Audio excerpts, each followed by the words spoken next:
मुरैना विधानसभा उपचुनाव में इस बार फिर से त्रिकोणीय मुकाबला होने जा रहा है। वजह है बसपा से चुनावी मैदान में उतरे रामप्रकाश राजौरिया। बसपा प्रत्याशी रामप्रकाश ने कहा कि मेरी लड़ाई माफिया से है और जो स्थितियां मुरैना में हैं उनको ठीक करना हमारा उद्देश्य है। बसपा प्रत्याशी रामप्रकाश राजौरिया से बात की मैनेजिंग एडिटर मनोज सैनी ने। चंबल ग्वालियर विधानसभा का चुनाव बहुत अलग है। यहाँ बहुजन समाज पार्टी एक त्रिकोणीय मुकाबले को सामने ला रही है। बात हम मुरैना की करें, अन्य सीट की बात करें, मुरैना से बहुजन समाज पार्टी ने रामप्रसाद राजौरिया जी को मैदान में उतारा है। पहले भी यहाँ चुनाव लड़े थे और बहुत कम मतों से पीछे रह गए थे, लेकिन इस बार परिस्थितियां बदली हुई है। बीजेपी कांग्रेस खुद आमने सामने है। जो कैंडिडेट कांग्रेस से था वो अब बीजेपी से है। मेरे साथ इस वक्त रामप्रसाद राजौरिया जी है खुद। राजौरिया जी, क्या कहेंगे, किस तरह देख रहे हैं अपने आप में चुनाव को? क्योंकि दो एक अलग तरह की पार्टियां बड़ी, बीजेपी और कांग्रेस, लेकिन बहुजन समाज पार्टी जब लोगों से बात कर रहे दिखाई दे रही है यहाँ। कांग्रेस बीजेपी कई जगह लगता है आमने सामने होती हैं, पर मुरैना विधानसभा में जब जब बसपा ने अपना जनाधार दिखाने की कोशिश की है तो भीतर पेटे दोनों एक होकर काम करती हैं। 2013 का चुनाव भी ऐसा ही था, जिसमें कांग्रेस की जमानत जब्त हुई थी। वो इतिहास में पहली बार थी कि मुरैना में कांग्रेस की जमानत जब्त हुई।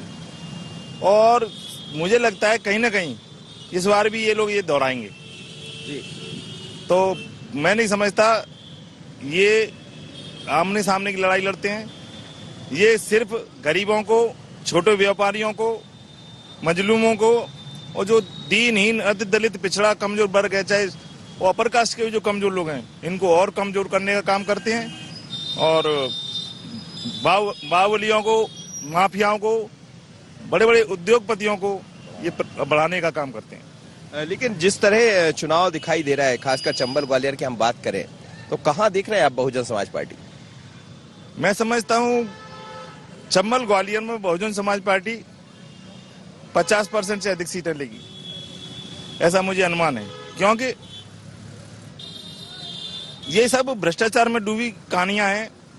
आप ये बताइए कि एक विधायक कहता है कि मुझे वोट दीजिए, पब्लिक पूछ रही है कि तुझे 2 साल पहले वोट दिया था, मैं सेवा नहीं कर पाया। क्यों नहीं कर पाए? विधायक को कौन रोकता है? विधायक अगर सड़क पर बैठ जाए तो अच्छी अच्छी सरकारें नीचे जाती हैं।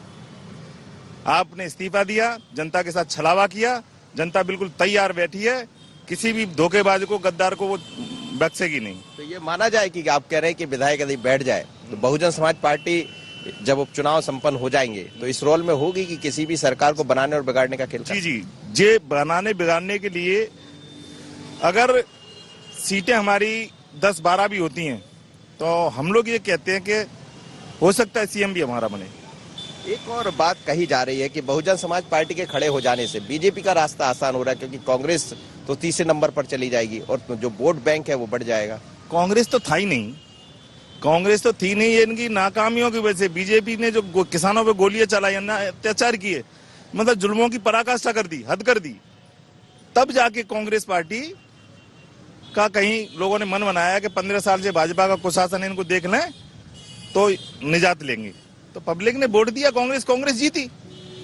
तो कांग्रेस अपने आप में नहीं बच पाई, एक दूसरे के लड़ाई में लड़ी रही। और भाजपा ने या कांग्रेस ने, मैं भ्रष्टाचार तो नहीं कहूंगा, सबको दिखता है, बहुत पब्लिक का सम्मान रखते हुए विधायकों से इस्तीफा दिलवाया।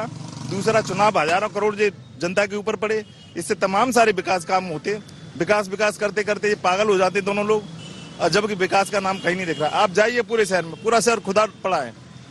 ये यहाँ पर पुलिस की चेकिंग के नाम पर यहाँ पर लूटें होने लगती हैं। मतलब कोई आदमी मरीज को ले जा रहा है, आपने गाड़ी खड़ी कर ली, जहाँ पर पीले झंडे वाली गाड़ी दिखती है कोई नहीं हाथ देता, और तमाम लोगों को परेशान किया जा रहा है। क्या प्राथमिकता रहने वाली यदि रामप्रसाद राजौरिया चुनाव मैदान में है? जनता के पास क्या कहकर जा रहे हैं, और विधायक बन जाते हैं तो भी क्या दिखाई? जनता के पास ये कहकर जा रहा हूँ कि ईश्वर की बनाई हुई चीजों में मनुष्य सबसे उत्तम कृति है, उसी ने सब विकास किए। अगर वो जिंदा बना रहा माफियाओं से, भ्रष्टाचार की सरकारों से, उनकी मान सम्मान की रक्षा बनी रही, बहन बेटियां जीवित बनी रही, तो विकास तो मनुष्य खुद कर लेगा। मेरी लड़ाई मनुष्य के मात्र के प्राण बचाने से है, गरीब व्यापारियों की लड़ाई लड़ना है, अब किसी पे 10,000 का बिल बकाया, उसके कनेक्शन काट देते हैं। और नीरव मोदी को जो कौन कौन से आप जानते हैं, हजारों करोड़ लेके चले गए, आज तक कोई डकार नहीं ले रहा। तो ये लड़ाई लड़ी जाएगी, वो गली में फर्श बिछा के जनता तय करेगी कि क्या करना है। अगर जनता ने तय कर लिया कि ये करना है, उसी के लिए रामप्रकाश राजौरिया और बहुजन समाज पार्टी लड़ाई लड़ेगी, चाहे वो सरकार से ही लड़नी पड़े। किसी सूरत में हम पीछे हटने वाले नहीं है। रामप्रकाश राजौरिया है जिन्हें विश्वास है कि जनता के बीच में सीधा संबंध है और ये संबंध काम आएगा, लेकिन यहाँ को लेकर कई तरह के सवाल है, खासकर माफिया राज यहाँ दिखाई देता है, जैसा उनका आरोप है। इस सबको वो विराम लगाएंगे, बशर्त है कि जनता उनके साथ जाए। हम तो यही कहते हैं, आप भी कहेंगे, बीजेपी कांग्रेस सब अपनी अपनी बातें रखेंगे। ये तो पब्लिक है, सब जानती है। IND 24 के लिए मुरैना से मनोज सिंह।